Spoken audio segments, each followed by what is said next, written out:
The problem with these companies and allowing these companies to be so dominant in the marketplace is this isn't just a monopoly bank or a monopoly oil company or a monopoly railroad. This is a monopoly on information. And if you've got a monopoly on information in a democracy, you control elections. And it is, I think, extremely concerning that we would allow companies to grow in this way and not make sure that there's competition.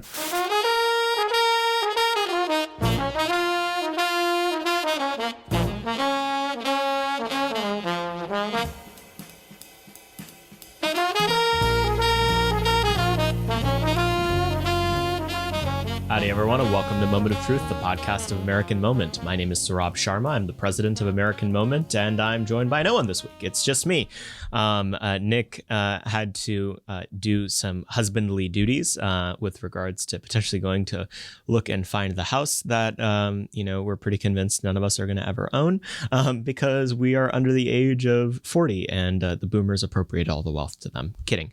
Not kidding. But if BlackRock has not bought him out and sold him to China or something by the end of next week, hopefully he'll be back. But we have a great guest on this week, our second sitting member of Congress, actually. A few months ago, we had on Congressman Jim Banks, and now we have on Congressman Ken Buck. I'll get to that in a second. But as always, be sure to go to AmericanMoment.org and you'll find everything we have cooking. I don't think there's any live programs anymore. Fellowship for American Statecraft just closed. Hopefully we're working hard on those applications. And we just got done with our conference Up From Chaos. This is being recorded before that, so hopefully that went well. I have no idea. Maybe the official narrative in Washington, D.C. is that we're all Putin stooges. I'm not sure. But you can check out everything we have cooking at AmericanMoment.org. You can find backlogs of this podcast. We're now well over 50 episodes. It's kind of nuts. And you can rate and review this podcast, hopefully 5 stars. And if you ask a question at podcast@AmericanMoment.org or in your review, we'll be sure to answer it on this show. But this week we have on Congressman Ken Buck. Congressman from Colorado, has been a member of Congress for a couple of years now, and probably one of the most interesting members of Congress there is. I make a riff during the episode that most conservatives don't seem to believe in public policy at all. Congressman Ken Buck is not one of those people. He actually has independent ideas about the way the world should look and how it should look from a conservative perspective. The thing he's been most entrepreneurial on has been big tech, namely in the antitrust domain, how to smash these companies into bajillion pieces so that they stop doing bad things. That's my words, not his, but you can listen to his very eloquent and measured words on this episode of the podcast. I think it was very substantive, and I think you'll learn a lot and hopefully get an insight into one of the more interesting members of Congress. And if you're a staffer, he even plugged 2 specific bills that you can potentially try to cajole your boss into getting on. So hopefully that's a carrot for you guys to listen through to the end as well. And actually, we also at the very end get to touch on his own basic divestment from big tech to the point where it's made some aspects of his job very tricky. But Ken Buck is not gonna be seen using Google anymore. So we hope you enjoy the episode, and we'll go now to our conversation with Congressman Ken Buck. Congressman, thank you for coming on the podcast. It's my pleasure. We always like to hear how people got to where they are today, especially with a member of Congress. It's always fascinating. We had Jim Banks on a few months ago, and he told a great story. We'd love to hear yours. How did you end up in the dirty swamp? Yeah, and it is a swamp. Well, to go back a ways, I guess I worked on a ranch in Wyoming as a kid. 12 years old. I started working there, my aunt and uncle's ranch, and I moved around a good bit in terms of schools, but in the summers was pretty consistent. So I graduated from college, and I knew I wanted to go west, and I went to work on the ranch, and then went to law school in Wyoming, and got a call soon after that from then Congressman Dick Cheney, and he asked me if I wanted to work on the Iran-Contra investigation. So I came back to D.C., worked on the investigation, went to work for the Department of Justice here, and then became a prosecutor in Colorado, ran for office in Colorado, and kept looking at the laws and thinking we can do better. We can make these laws better. And so I had an interest in running for Congress, and ultimately ran in 2014 and started in Congress in 2015. That's incredible. What was that first campaign like? I mean, especially, congressional campaign is that first threshold where it feels like most voters tend to care. A lot of voters just care about presidential elections. But what was it like to be running for federal office? What did you learn? What did you expect? What did you not expect? Well, I have to back up 4 years for the first campaign. So I ran for the Senate in 2010, and it was a good year for Republicans to run for the Senate. Colorado was getting more and more blue, and I ran a primary against a former statewide elected official. She had all the endorsements in the state. She had all of the large contributors in the state. And I was pretty much on my own, and understood very quickly when people were saying, "Ken, it's just not your turn right now." But I did have one Washington, D.C. ally, and that was Senator Jim DeMint. And he really did a lot to help me in Colorado. Ultimately won the primary and lost the general election. But the Democrats were worried about it. It was the closest election in the country, the Senate election in the country. And they spent $20 million telling everybody in Colorado that I was too conservative for Colorado. And when I ran in the congressional race 4 years later, all my opponents tried to make me out to be too liberal for Colorado, but the voters knew because they had heard $20 million worth of commercials telling them I was too conservative for Colorado. So I was able to get by with a pretty good margin in that primary. Yeah.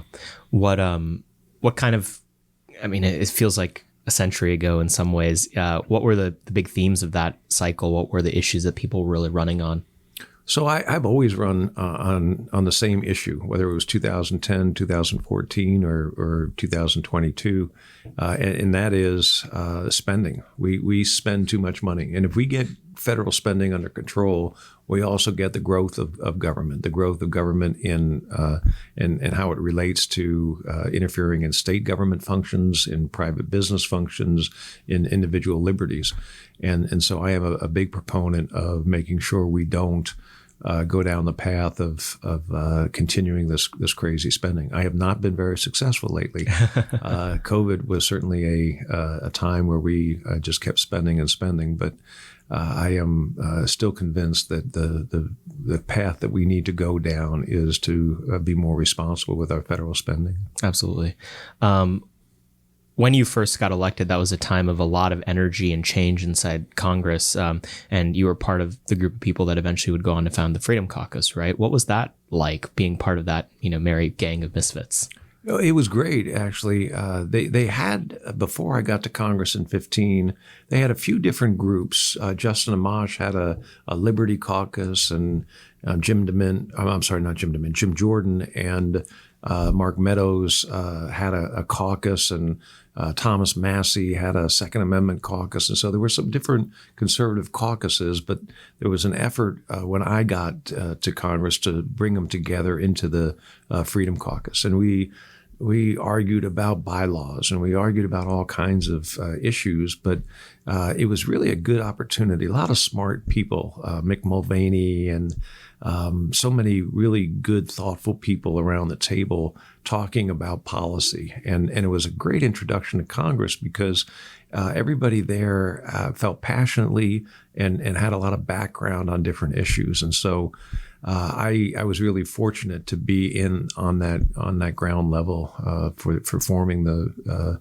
Freedom Caucus. It was also a time where sort of the old guard in the Republican Party, John Boehner and some others, ruled with an iron fist. And if you voted against the rule, you were going to know about it. And so I did, and others did. And there was a lot of friction between Freedom Caucus members. And I think that has evened out a little bit at this point. But it was an interesting time to see the power players in Washington, D.C. Yeah. What were the repercussions for someone, especially a fairly young member like yourself?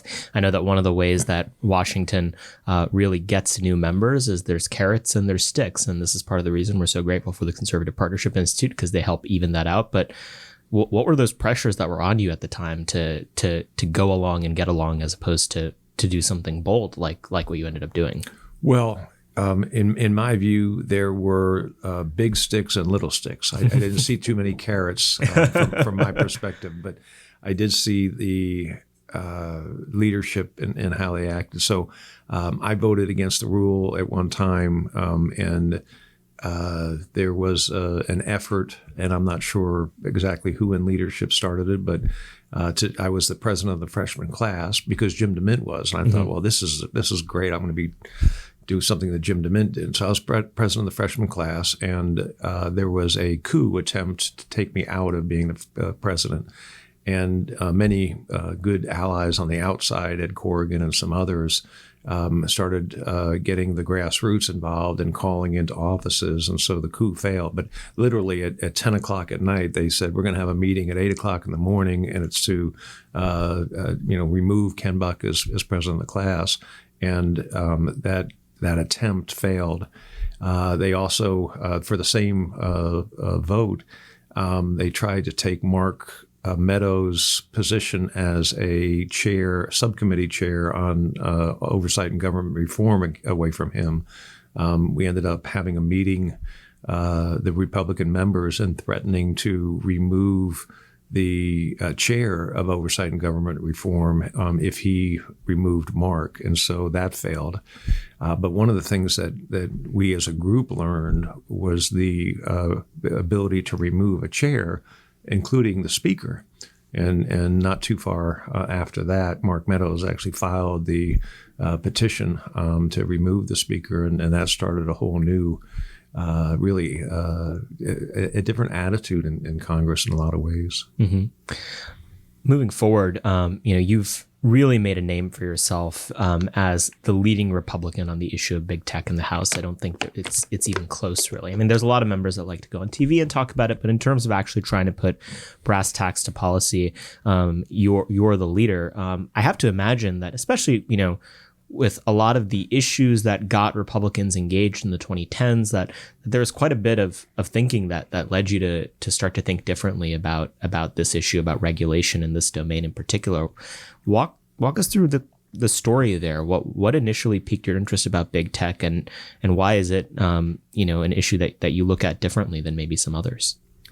I was on two subcommittees on the Judiciary Committee. One was Immigration and the other was Antitrust. The Antitrust Subcommittee held a series of hearings, and they were fairly boring from my perspective, but they had a field hearing in Boulder, Colorado. I went to that field hearing, and we had CEOs testifying, and these are folks who they're entrepreneurs. They're our kind of people. I a lot of them didn't vote Republican, but they're people that I had a lot of respect for because they risked their money, their time on a dream. They were successful, and then a big tech company came in and crushed them over and over and over again. We heard these stories, and I prosecuted for 25 years, and I listened to these stories, and I thought this is criminal.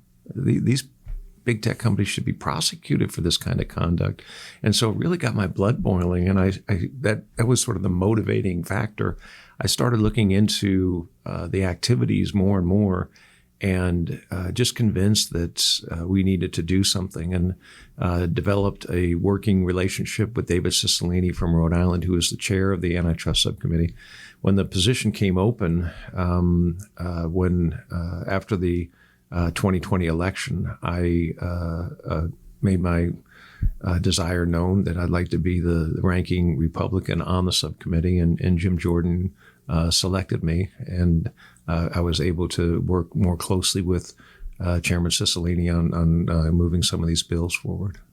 Now, the big tech issue has a lot of different components to it. I mean, people talk about censorship, they talk about antitrust, they talk about, their relationship with foreign governments, they talk about privacy. Which of that basket of issues are the apples of your eye, and where you think the most opportunity is right now? So I think that there are really three strategies that we need to employ to address the dominance of big tech, and the first is antitrust. The second is Section 230, and the third is privacy. The problem with these companies and allowing these companies to be so dominant in the marketplace is this isn't just a monopoly bank or a monopoly oil company or a monopoly railroad. This is a monopoly on information. And if you've got a monopoly on information in a democracy, you control elections. And it is, I think, extremely concerning that we would allow companies to grow in this way and not make sure that there's competition. The other thing that I think is really important to understand is there will be a liberal progressive alternative at some point, and that is to create a government agency.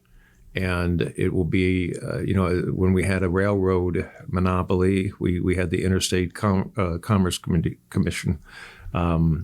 We will deal with this in a government way, where government will decide what's good speech and what's bad speech. And we can't allow that. We need to have 5 Googles and 7 Facebooks. We can't allow government to make the decision and just have one company in place. Mm-hmm. So, the grassroots energy behind reforming big tech seems to largely be animated by censorship. That's the issue that gets the base moving. They believe that, information about conservative candidates, conservative politicians' ability to speak, commentators, the president of the United States has been systematically stifled over the last, it feels like 7 to 10 years almost now. When you're talking about the proposals that you have in mind on antitrust, 7 Googles, 5 Facebooks, et cetera, what's the chain of events that solves that problem? Because that seems like a lot of what's, the ticket to legislate in this way from a base that typically looks for limited government and everything is to solve that problem. How do you reconcile the solutions you have in mind to that problem? Sure. So I'll give you an example. Facebook for years recognized that there was an issue with particularly teenage girls and their self-image as a result of what Facebook was doing and how they promoted their pages. And so the full body image of these young ladies who had sort of what society or teenagers anyway thought was the perfect body shamed those young ladies who didn't have a perfect body.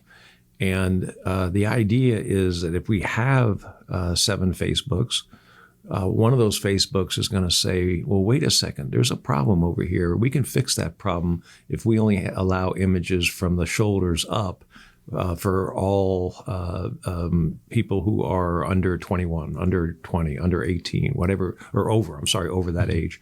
And in doing that, the competition actually solves the problem. Facebook recognized there was a problem, and they started working on the problem, but they didn't let the world know that there was a problem, and they didn't let parents know that there was a problem. And so they sort of suppressed the issue, and we continue to see more and more teen suicides. We continue to see more and more eating disorders among young teenage girls. And so the idea that competition can solve that is giving consumers the power to make a choice. Mm-hmm. Same with Amazon, same with Apple, same with Google. We have companies that if they were forced to compete in a marketplace, they would have to moderate some of their worst tendencies. Mm-hmm. So Facebook is, I think, a useful example to bring up in this particular scenario because it's a social media company, which is typically what people say the words big tech, but that's what's front of mind for them. And they bought another social media company. They bought Instagram. And so in your mind, if antitrust law was functioning in the way that, Congressman Buck or, Emperor Buck, let's say you could write the laws the way you wanted to, what would have been the mechanism by which that would not have been allowed in the first place? Well, what we found out since the merger and since some emails have been released was that Mark Zuckerberg considered Instagram a threat, a competitive threat. And so his interest in buying it was to make sure that he didn't have a competitor in the marketplace. Twitter, Jack Dorsey at Twitter, approached Instagram about a merger Instagram turned them down and said, we want to continue to operate. We think this is going to be successful. We think we've got the answer.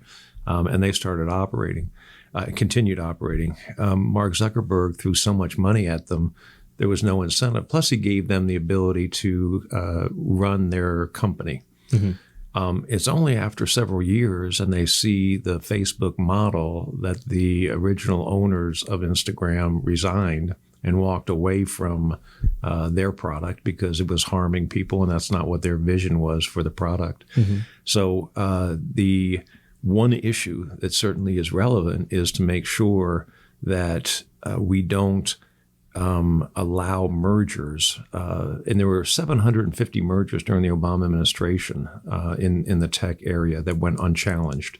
That was largely due to the influx of Silicon Valley employees in the Obama administration. But part of the issue was there is a standard called the Consumer Welfare Standard. And courts have started interpreting that as, is there a price impact to consumers? Well, you don't pay to use Facebook. They monetize the information they receive from you. You don't pay to search on Google. And so the courts have been allowing mergers to take place under the rationale that there is no harm to the consumer because there is no price increase. So part of the answer is to change the consumer welfare standard.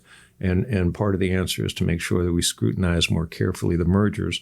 And part of the answer is to make sure that the FTC and the Department of Justice have the resources to go forward. The reason that they don't go forward more isn't just because they're risk averse, but because they kept losing in courts because of the definition of the consumer welfare standard. Why did the courts decide what the consumer welfare standard is? Because Congress didn't do what they should have done under Article 1. We're supposed to create the laws. We saw this whole area of e-commerce developing and did nothing. And so the courts had to step in and figure out what did they mean in 1890 when they passed the Sherman Act, and how does it apply to e-commerce in 2020? Mm-hmm. That's absolutely unfair to courts and not their role. So if Congress had done its job, and we should be doing our job now, passing laws, giving guidance to these courts in this situation, I don't think we would have had the mergers that were allowed back in the day.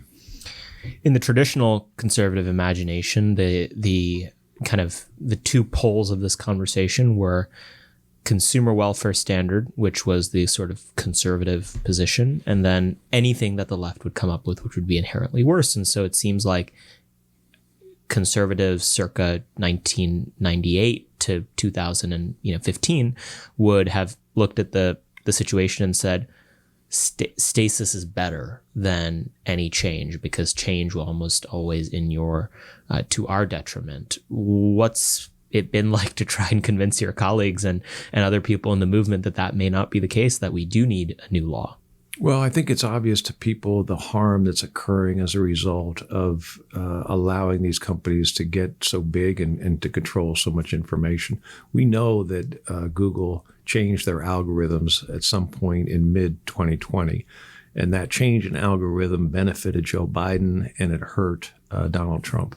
Allowing a company to impact an election like that, when 94% of desktop searches and close to 90%, if not more, of all searches occur on Google is frightening. Mm-hmm. And so I think a lot of my colleagues now understand that we can't allow that to happen without examining it closely and developing some solutions. So the Chicago School under Milton Friedman and the Bork idea of consumer welfare standard, all those are good ideas and are successful. And I certainly started out opposed to government intervening in this area. I think we have gone to the point now where we need to make sure we create competition. We need to make sure we address the flow of information in this country. And I think my colleagues, many of them, recognize that. Do you think the scenario where the conservative temperament or the conservative mind, or maybe even just the way that the policymaking ecosystem in DC is structured, was a hindrance? Because by the time we got to 2020, the sitting president of the United States getting booted off of Twitter and an election potentially being shifted because of the information war that these companies are able to wage. And that's pretty far for an issue to go. I mean, does it frustrate you at all that there wasn't any attention paid to this before things got that bad? Well, let's talk about this issue that you pointed to, and that is how these companies do business in Washington, D.C. They have thrown tens of millions, if not hundreds of millions of dollars at various conservative think tanks, liberal think tanks, other interest groups in universities in America, and particularly in the swamp, to try to influence policy. And so there are some people in the Republican Party who are hiding behind the consumer welfare standard and hiding behind the philosophy of the Chicago School. Remember, Robert Bork was in favor of breaking up Ma Bell. He was in favor of breaking up and really addressing the monopoly that Microsoft had created. He wasn't opposed to government intervention in the marketplace. He just didn't want to see government protect businesses. He didn't want to see a protectionist form of antitrust. So inefficient and outdated businesses shouldn't be protected in the marketplace just because they're smaller. So these companies have acted in a way that has really influenced Republicans in how they approach antitrust law. I think they'll lose. I think we will have competition, and I think we'll be better off for it. Yeah. And it's incredible to see just how much money is thrown around this town. In fact, some Fortune 500 companies have disclosure requirements on what kind of stuff, the giving that they do to C3s and C4s. And I know that there's a link floating around somewhere for Google's in 2019 or something like that. And you see a lot of very familiar conservative organizations on that list. And a lot of them have since, committed to stop taking big tech money. But it's certainly a problem. And presumably it's also a problem in their giving to members of Congress as well, right? I mean, I know that a lot of members have now committed to stop taking money from big tech. I started that pledge. That's fantastic. And we have in the teens right now. I wish we had more, but we have a number of members who have said, and it isn't because, frankly, I think most of us don't know who gives to us. We have 10,000, 12,000 donors a cycle, so it's not like we know exactly who gives and who doesn't give. But there is an appearance of impropriety, an appearance of a conflict of interest with the public, and I think that's the important reason to say I'm not taking money from tech. Mm-hmm. But going to the other side of the equation, I mean, do you feel like things have gone too far? I mean, is it too late to really address along the sort of modest policy lever side of the equation? I think especially I think antitrust is different. It's sort of a much more timeless proposal. But sometimes I look at the Section 230 fight, for instance, and it's like Section 230 felt like it may have solved the problem 6 years ago, but now we're 6 years on, and now we're talking about conservatives getting kicked off of banking services. We are now entering a brave new world. I mean, what happened up in Canada with the truckers and everything, and even some of the things happening in response to some of the foreign policy crisis going on right now. It seems like big tech is only getting bolder every day. Do you feel like there's a need to sort of escalate our policy response in concurrence with how much worse things seem to be getting? I think we've got to start somewhere, and there are a number of areas that should be moving simultaneously, and antitrust is one, and Section 230 is one. There are others, privacy and some others. I think one point that's really important, you've mentioned a couple times that Donald Trump was kicked off Twitter. He was also kicked off Facebook. Parler was taken off of Apple and Facebook, and Amazon Web Services refused to allow Parler to use their web services. The effort has been aimed at anti-abortion, pro-life groups. The effort's been aimed at Second Amendment groups, gun organizations. So the left has attacked us on issues, on candidates, on elected officials. And it's time that we get past this idea, well, maybe we shouldn't be in favor of a little government intervention. Yeah. I'm not in favor of government intervention. What I'm in favor of is let's make sure we have competition in the marketplace. And we there's an old Lenin saying that, the Americans will make the rope that we hang them with. And that's exactly what's happening here with big tech. They are hanging us with our own arguments against each other that we shouldn't try to make sure there's competition in that marketplace. Mm-hmm. The consumer welfare standard is interesting because I think it plays into a whole suite of sort of conservative arguments, but also just more broadly kind of approaches to economics and policy that seemed very well suited to the world of atoms, the world of the Industrial Revolution, where we're talking about machines and railroads, we're talking about buildings and cars, we're talking about things you can touch and see. We're now in the digital age, and things are very different. I mean, what's the analogy to the customers themselves being the product in the way that they are with big tech, where they don't pay to use the service, they are who's being sold, other than slavery, I guess. There's no real analogy to that. What are the kind of first principles that you've had to think through and how to approach not just this issue, but I think there's implications in every domain of policy, and hopefully the right will be leading on those in the coming years. How do you think about that fundamental paradigm shift? I don't know that it is new. If you look at the 1996 Telecommunications Act, mm-hmm. There was a problem between, if you had a cell phone company X and cell phone company Y, you couldn't necessarily get a clean call between the two. Mm-hmm. So the 1996 Telecommunications Act said, Federal Communications Commission, you will make sure that there is interoperability, that these companies will talk to each other. We have emails now. Gmail and Hotmail have to be able to receive each other's emails. They also had this idea of portability, mm-hmm. that if you had a cell phone number with company X and company Y offered you a better deal, you could go to company Y with that cell phone mm-hmm. number, with your contacts, with your photos. And that portability helped open up the marketplace. Mm-hmm. The real issue in tech is who owns that data. Mm-hmm. When you search and you are finding an F-150 pickup truck, and all of a sudden you get these ads for F-150 pickup trucks everywhere you go.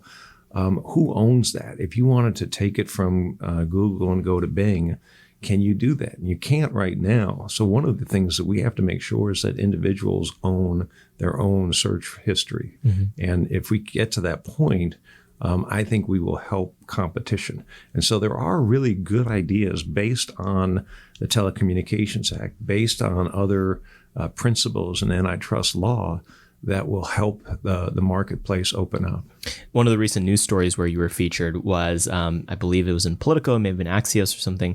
It turns out you don't really use much big tech anymore. You sort of personally divested yourself from that. Tell us a little bit about that. What have those habits been like? It was funny. I was on a Politico online forum, and they said, well, now go to your Google browser and you can log in. And I said, I don't have a Google browser. Why would I use Google? You're talking to the guy who wants to make sure we have 5 or 6 Googles here. And we had an 18-minute delay while people were just sitting there with music playing until they could figure out how to get me onto the forum so we could talk about antitrust work. And then they talked to me about other things. And I don't use Amazon. I don't have Amazon Prime. I'm not interested in that. I'm not. It dates back a few decades, but I think that as an individual, we have a moral obligation to make sure that we play in the marketplace in the way that we think is appropriate. And so I don't use those products. Yeah. And when I talk to groups, I tell them, as an individual, you're an important part of the marketplace. And as a consumer, you make choices and make sure you're making choices that are informed and that promote your values. We couldn't agree more. If my co-host Nick was here, he'd be banging the table in agreement. So we're putting together a SNAP conference right now on foreign policy, and just earlier today we were organizing it, and his counterpart at the organization we're partnering with was like, well, yeah, he sent him an Amazon link for walkie-talkies for the conference and communicate with each other, and Nick just sent it back to him. It was like, if you'd like to find me another link, I'll purchase it. Otherwise, we're just not having it. It's not going to happen. I don't think we've purchased a single thing from Amazon at American Moment in the year plus that we've existed. And we use Proton Mail. We use Mattermost instead of Slack. We use Keep instead of Salesforce. We have an entire suite of big tech alternatives. I think it's certainly important, especially for conservative organizations, the ones that are talking the loudest about this stuff. I mean, look, within reason, right? Like, part of the reason we believe in doing public policy is because you can't just rely on individual consumer choice to solve everything. But I think that it's a good way to lead by example. Have you inflicted these preferences on your staff as well? Do they all have to not use Google? I've tried. I haven't been as successful. It's interesting. I get on an elevator and kids your age have a phone in their face and they're on their Facebook or Twitter or something. And I say, good morning. And they kind of look at me like, you're weird. You don't know me. Why would you say good morning? And maybe it's a generational thing, but I actually think talking to people is a good idea. And we've lost a little bit of that, and it's unfortunate. Well, that's someone once framed this to me in this way, which is that a lot of the Silicon Valley tech founders, especially the founders of social media companies, seem to be slightly socially maladjusted people who found a way to get the entire country to operate through their preferred intermediary, which is technology, as opposed to communicating face to face. It's a lot easier if you're a little bit awkward to communicate through a black screen rather than communicating directly with a human being across the table. It is, and it's sad because I think we're going to miss something, and a lot of it is bigger than just two people interacting. It's really a sense of community, and it's a sense of country and patriotism. And if we start losing some of that, it's going to be very, very difficult to recover. So when you see Mark Zuckerberg with his Oculus on strapped to his head, flailing around in the metaverse, you don't see that as utopia. You see that as dystopia. I don't even see that, to tell you the truth. And we talked about a recent meeting with Republicans. One of the things I brought up is, guys, we've got to start thinking about the metaverse because we didn't think about big tech 20 years ago. And now we find ourselves in this terrible position. If we don't start thinking about the metaverse today, by the time that technology is dominating, we're going to be in trouble. Yeah, and that's what being entrepreneurial on policy is like. And that's what could have prevented some of the issues we had over the last few years. If people had been focused and paying attention in 2015, 16, then maybe, we'd be living in a very different country today. On this theme of, things that people can personally do to fight big tech, I believe that's something you talked about quite a bit at your recent CPAC speech. What would your rules for patriots be on big tech and just how to comport their personal lives? Well, I think one of the things that a lot of your viewers are going to do is to consider making donations to candidates, to foundations, political entities, to political parties. I think one of the questions they should ask is, have you ever taken a donation from a big tech company? If so, how does that influence you? You may not, it may not be the litmus test. It may not be, I'm never going to donate to someone who does this, but it's at least worth asking that question. Another thing I think is just the power of each individual consumer. We have alternatives, and some of the alternatives aren't really as good. I go on to an Amazon competitor, and I have to wait 2 days to get my, you name it, deodorant. Well, it doesn't. 2 whole days. Back in the day, it would take me 2 days to make my shopping list and go to the store and actually buy it at a brick and mortar store. So I think that people shouldn't expect things to, they push a button on their computer and something shows up 10 minutes later at their door.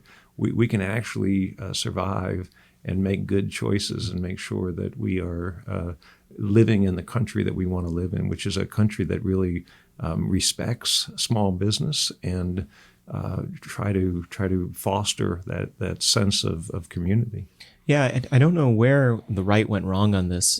We used to be better about it, but at some point we decided that capitalism and being in support of free markets was synonymous with consumerism, making an idol out of just purchasing things all the time, spending down. There was a conservative organization that I will not name that said that one of the proofs during COVID that the federal government's policies were overreaching, and there were issues with it, was that Americans had less credit card debt at the end of it. I'm sorry, that's not a bad thing to me. I don't think Americans having less credit card debt is a bad thing, but somehow we've created an idol out of consumerism, about purchasing, about immediate gratification and everything. And you take that population and you put instant gratification in front of them in terms of the dopamine you get from social media and big tech, and you can't blame them when everyone's addicted. Right. Well, we have the ability not to drink. We have the ability to make a lot of choices, and one of them should be to not be. I think about if I had more time, I'd be spending it with my grandkids. I wouldn't be spending it on Facebook or Twitter or the social media platforms. If I had more time, I would be trying to improve my golf game. I wouldn't be spending it, or I'd read more. But I wouldn't spend it in some of those ways. And I think people just should step back a little bit and figure out what's best for them, but also what's best for the country in terms of how these companies act. How has what you know about big tech influenced the way you counsel your grandkids are raised? Well, again, I think my kids think I'm a little weird. They enjoy the convenience of some of these products, but we have some good discussions in the holidays and special occasions when we get together around the dinner table about what each individual's moral obligation is in this world and what it is to each other. And so I think that things will click. So you're hopeful. You're not bringing Google Pixels to Christmas. I'm not bringing Google anything. That's a good segue to maybe a slightly different category internal to that umbrella of big tech. We've been talking about social media companies, but you've also taken a look at Amazon and the App Store side of things like Apple. Walk us through how you're thinking about those examples in particular. What are the problems that you've identified from a conservative perspective, and what would solutions look like? So Apple charges Spotify a 30% surcharge because they have Apple Music. If they don't have a competing app, they don't charge the surcharge. So all they're doing is they're punishing companies that compete with their product. And, it happens in a number of different areas. Amazon, likewise, they see a product selling very well. They replicate that product. They put their product on page 1. They put their competitor on page 3, and they run their competitor out of business. The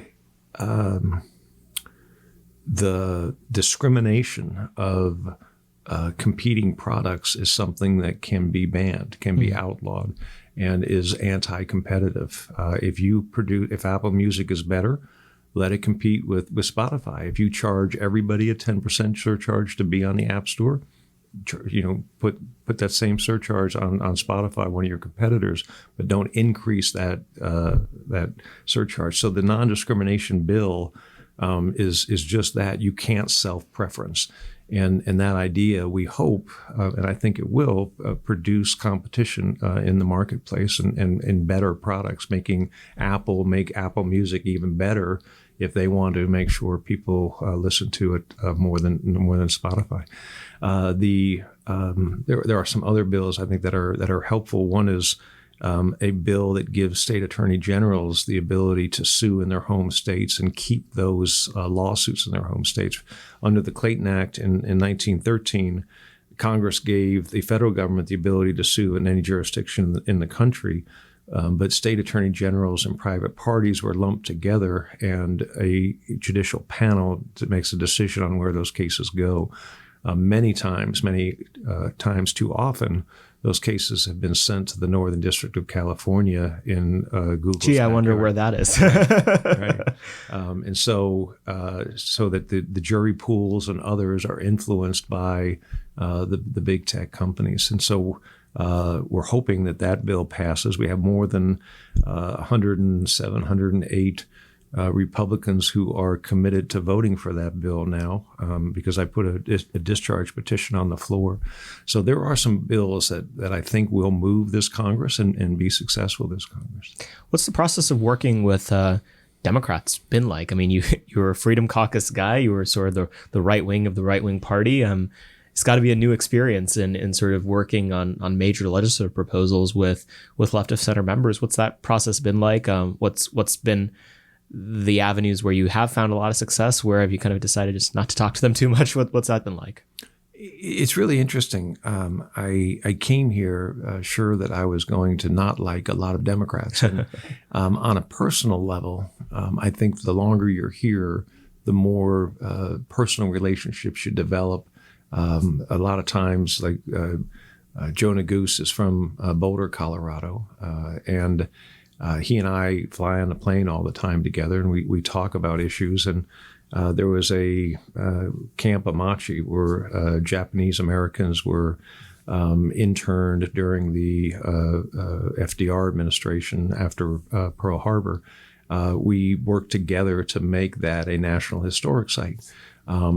Really not much disagreement in Congress. There were a few people who voted no just because they vote no on everything. But for the most part, it was one of those bipartisan bills. And yet we don't get a lot of credit in Congress for doing things in a bipartisan way.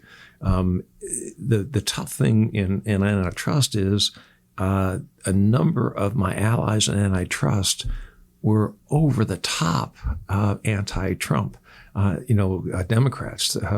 David Cicilline brought the motion for to invoke the 25th Amendment, on President Trump. The reason they didn't like President Trump was because he was so effective. It wasn't because he was ineffective. And so to talk about the 25th Amendment was just ridiculous. And every time I see one of my allies on the Democrat side doing something like that, I just kind of cringe because I know I'm going to get beat up by my fellow Republicans for working with somebody like that. But it's important that we reach across the aisle on issues that we can agree on and just disagree strongly on issues that we can't agree on. But it's been a challenge. It's been a challenge because people say, well, you can't trust him or you can't trust her.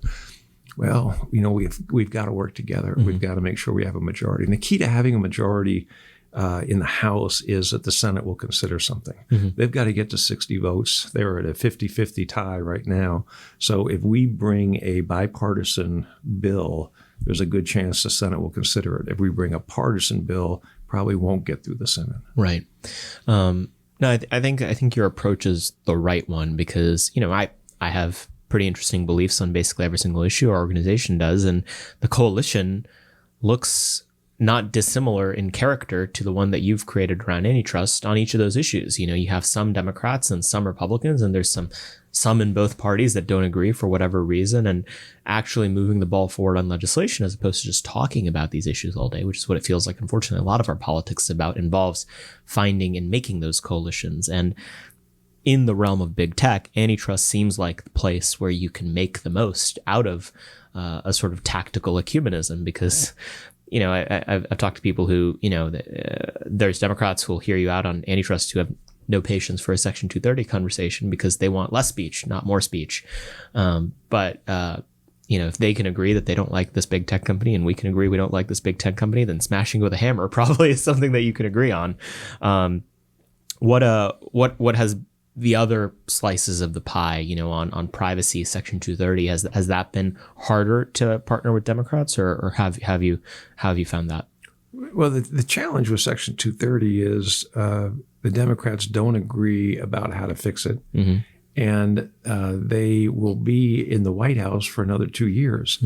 So the idea that we're going to wait 4 years from the time Joe Biden took over to fix a very serious problem is ridiculous. We have a bipartisan group working on antitrust. We can pass bills on antitrust. We should get done now that which we can get done.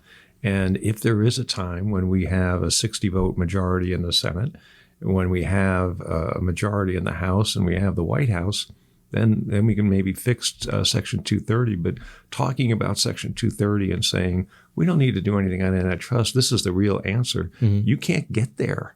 I'm all in favor of amending Section 230, but you can't get there today.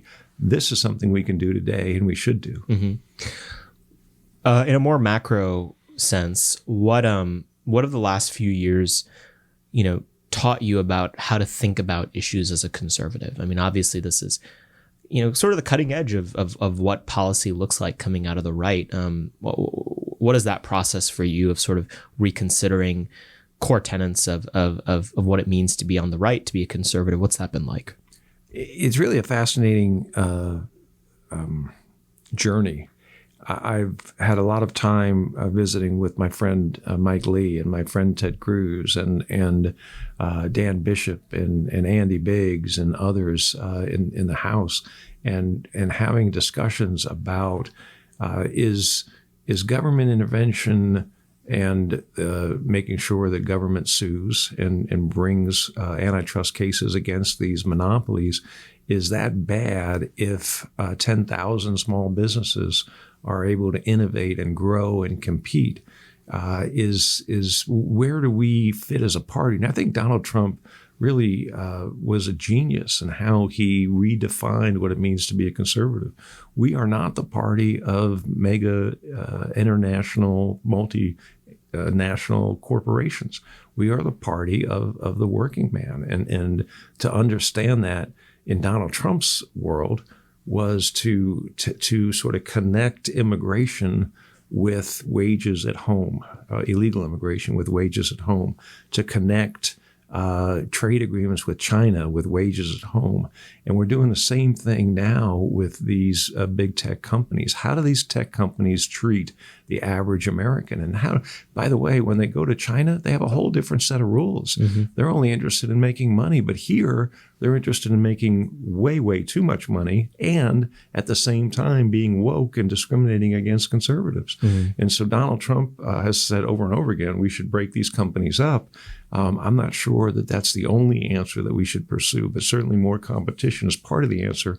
And when we have these really how many angels can dance on the head of a pin conversations with my friends, we move down the road to a better understanding of antitrust law. Mm-hmm. What one of the issues that the Trump administration negotiated in the last year was TikTok. And this is, I think, the fourth pillar of the big tech conversation that's starting to emerge, is how it intersects with our national security. Now, Facebook would love to go around and say, well, you can't break us up because we will help you compete with China. And I thought that was a little bit too cute by half. And it's been pretty funny to start getting the YouTube ads about that and everything. Well, in fact, one of them's been running tons of ads against Josh Hawley, and I'm sure that you've gotten a lot of ads run against you as well. What do you make of that side of this big tech debate, the national security, geostrategic competition side of things? The way America stays ahead is to innovate. Mm-hmm. We're never going to have lower wages, lower labor wages. We're never going to have less expensive energy. We're never going to have some of the advantages in manufacturing that China has. But China can't stay up with us on innovation. If we have companies suppressing innovation, we don't stay ahead. If we have competition in the marketplace, if we have incentives to innovate, we will stay ahead. So I don't buy the argument that we're somehow going to be hurt regarding China. Frankly, if Facebook went away today, we would be just as strong vis-a-vis China as we are right now. Facebook doesn't make widgets. Facebook allows us to communicate with each other, and we could do that with smoke signals and some other things if we needed to. But we don't need Facebook to be in a strong position militarily, economically, socially with China. So I don't take seriously their arguments regarding China. I do think that they are using China as the boogeyman to say, if you do anything in this area, we're going to be weaker regarding a threat, an adversary. And they are a threat and they are an adversary. We're certainly seeing that with Russia and how China reacts to that. And we're seeing China and what they would like to do with Taiwan. And so I think we have to be very careful with China. But the answer is always more competition, not less competition. I think that innovation point is spot on. I have a lot of friends in tech companies, and I'm sure you've heard something similar. One of the underrated problems that these tech companies cause at their size, at their level of profit, they have this almost gravitational force for all of the talent coming out of our universities. If you're a high IQ, intelligent person in the computer sciences or even any of the other domains that these companies are in, there's a giant salary, waiting for you at Google, at Facebook, at Amazon, at Apple. And you don't really work on much when you're there. That's the amazing thing you hear is that, these people that they're almost just being kept there so that they aren't working on something that would actually threaten these companies, either at their competitors or at startups, that these are essentially golden handcuffs designed to prevent the creation of competitors.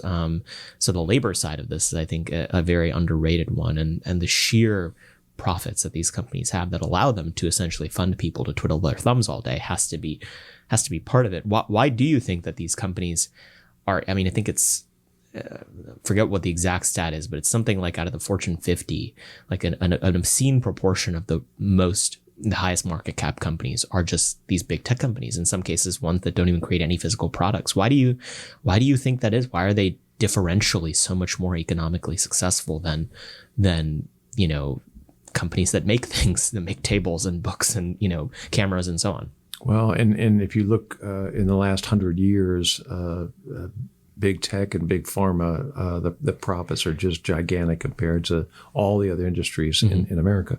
The reason with big tech is very, very simple. They're a monopoly. And right now there's no competition and there's no change in the market that is harming them. But I'll give you another area that's really concerning, and that is investment funding. If Amazon decides they're going to make this widget, and you're in the widget company, you're not going to get any investors to invest in your next level of widget manufacturing, because Amazon now has said we're going to crush this competition and no one's investing. So it really affects the innovation in the sense that investors will not look at products that any of these companies are involved in. Did you ever try Clubhouse?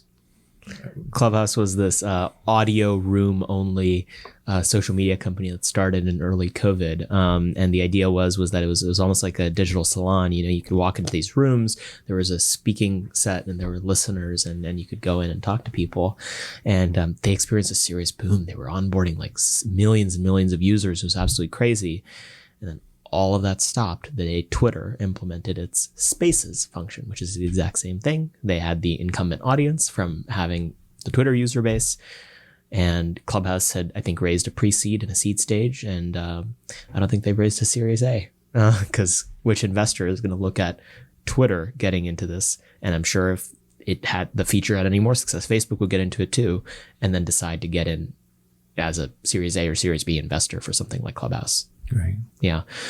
What else on the financial side of things? I think that, on the investor side of things, because, venture capital, a lot of these Silicon Valley founders, they go on to be these major forces in investing and creating the next generation of companies. What are some underrated aspects of how they play into this equation in your view? Well, I think that, investment will flow to the most promising prospect. And when you have these giants crushing all promising prospects, investment is only going to flow into the giant. And that's the issue that we're trying to deal with here.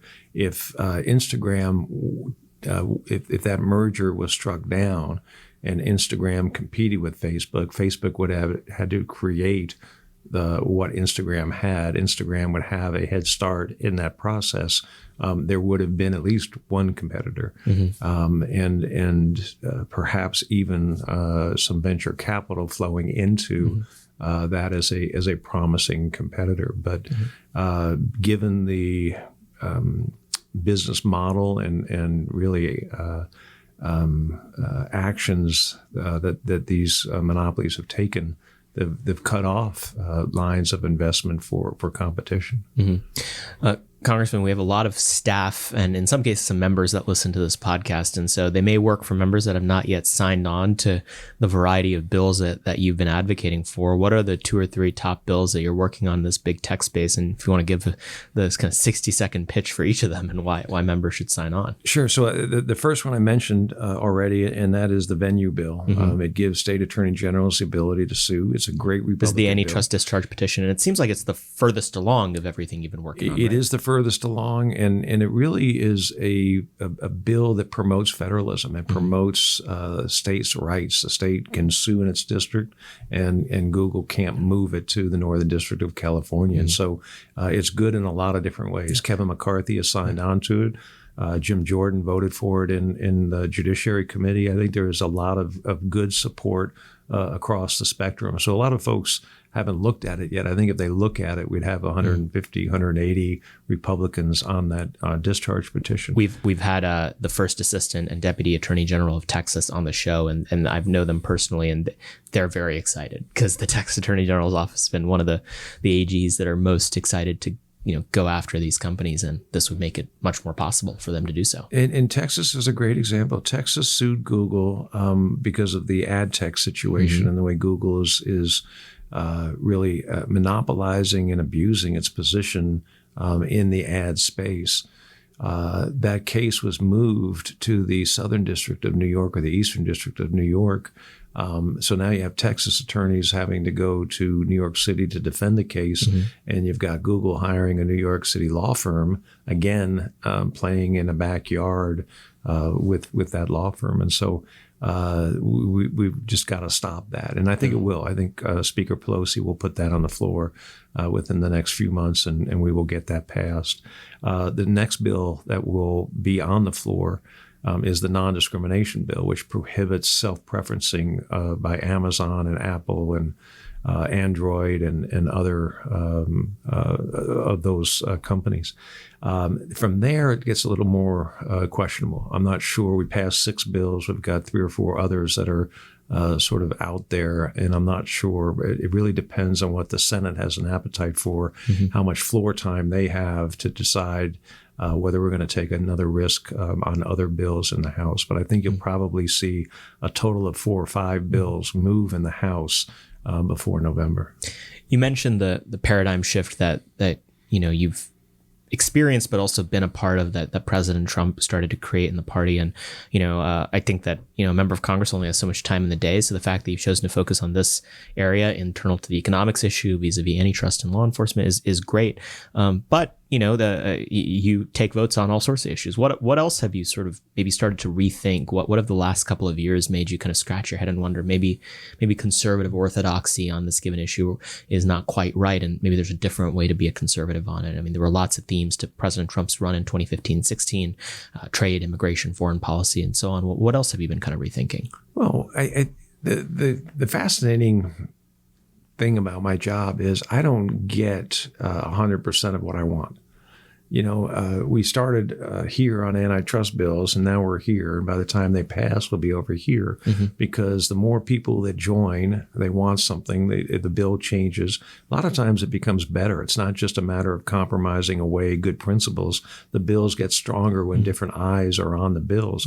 I look at immigration. We had Good Lat 1 and Good Lat 2 on the floor a few years ago during the Trump administration.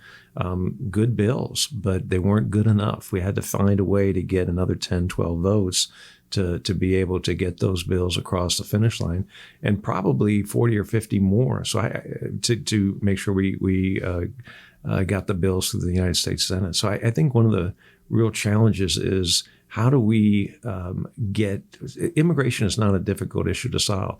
It's intellectually easy to solve. It's politically very difficult to sell. The Democrats can't sell to their base a wall on the border. We can't sell to our base that more people are going to live in this country that came here illegally. So how do we get together somehow, solve the problem and move on? Because it's a terrible problem now. We are much worse off now than we were 4 years ago. and we will be much worse off in 4 years. So allowing people to flow across this border, we've got to be more realistic about how we deal with these issues. But just about every issue that I see is an issue that requires real compromise and understanding of the other side's position and how to move forward. And spending is one that's near and dear to my heart. I think we've got to get back to caps, and we've got to stop spending the way we do. And we've got to choose between A and B, and not just all of A and all of B. Maybe it's a part of A and a part of B, but we refuse to make the hard choices in Congress, and it's something we need to work on. Yeah, I think that, when I'm feeling my most cynical, it seems like the status quo ante, I think this has changed in the last few years, is that conservatives just stopped believing in public policy. They're just no. We don't want to have the conversation. And there's that's a choice you make, because the second you say, I don't want to even have the conversation, well, then no one's going to ask you your opinion on what that legislating looks like. How do you think about the kind of the, again, you still are a member of the Freedom Caucus, and what's the adjustment in that world been like for you? Taking a more active approach in shaping public policy been like? Well, I think you're absolutely right. If Freedom Caucus members don't get on the field, we're never going to score. So the goal is to be able to be at the table and make sure that we are promoting conservative ideas in bills and moving those bills forward. Mm-hmm. The most important thing we can do is get the majority. Mm-hmm. Nobody listens to you when you're in the minority. So if we get the majority and we're able to move forward in the majority, we need to make sure that the leadership has our priorities in those bills, but we do that by interacting. We don't do that by sitting back and criticizing what everybody else does. Mm-hmm. Congressman, has anyone called you a socialist for the things that you've been proposing? What's that been like? That would be one of the more polite names that I've been called. I worry a little bit about what my grandkids are going to think of me if they ever read some of these stories. Yeah, it's like either he was literally Hitler or literally Stalin. We can't quite figure it out. But that comes with the territory. Mm-hmm. If you want to do good things, you're going to get criticized. Mm-hmm. Well, Congressman, thank you so much for coming on the podcast today and having this conversation. I think you're one of the most thoughtful members of Congress, and hopefully some folks will take a closer look at the bills that you're working on. Is there anything else that you'd like people to take a look at? We'll plug your social media and everything, but anything else? If you would talk to members of Congress about competition in the marketplace, that would be great. Wonderful. Well, thank you for coming by today. Thank you.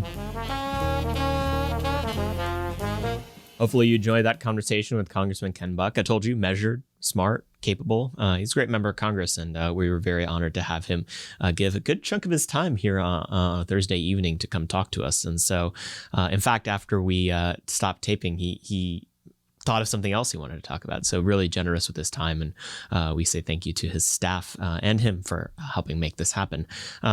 As always, you can find the full backlog of everything we have cooking at AmericanMoment.org. You can find over 50 episodes of this podcast, well over, I think we're over 100 hours of content, maybe a little bit less than that, but ton of content, lots of great episodes. If you want to listen to another member of Congress, we had on Jim Banks. If you want to listen to more on big tech, I can think of guests we've had on from Brendan Carr to Antonio Garcia Martinez to Rachel Bovard to, who else am I thinking about?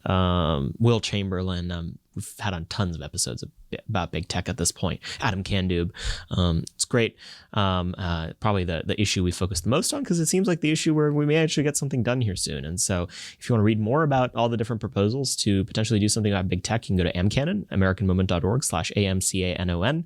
And you can look at the features we've written on big tech that kind of centralize some of the best that's been written, said, and spoken on video about this issue. So we hope you'll do that. We hope you'll rate and review this podcast 5 stars. And we hope to see you next week on another episode of Moment of Truth. And hopefully Nick will be back next time too. Thank you guys for listening. Bye. Moment of Truth is an American Moment Studios production filmed at the Conservative Partnership Center. Our podcast is produced and edited by Jake Mercier and Jared Cummings. Our intro music is A Minor Struggle by Ryan Serenich. Don't forget to like and subscribe on all platforms, and you can go to AmericanMoment.org to learn more.